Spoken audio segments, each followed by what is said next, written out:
Rakkoo keessa jirru maal jedheen ibsa jechaatu na dhibe. Mee yoon akkam jedhee qalamaan katabee sagalee lallabe furmaatitti arganna rakkina nu qabe.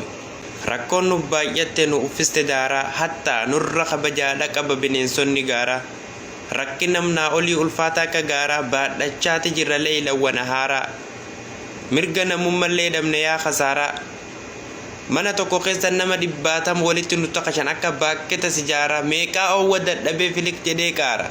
Namuu nuurrifatu erga nutti butuu nyaara amba maal qomanna keenyatu nu miidhe utuu nuuf quuqamee garaan isaa nuuf jiidhe yoom akkana taan.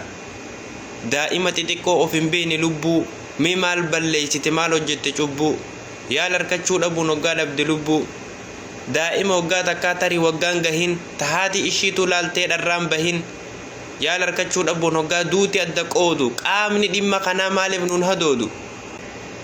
Dhumaa jira namni dadhabate rakkoo kan du'iyyoom oole namni guyyaa tokko wayi kana qofa rakkina meeqatu nu idda akka bofaa.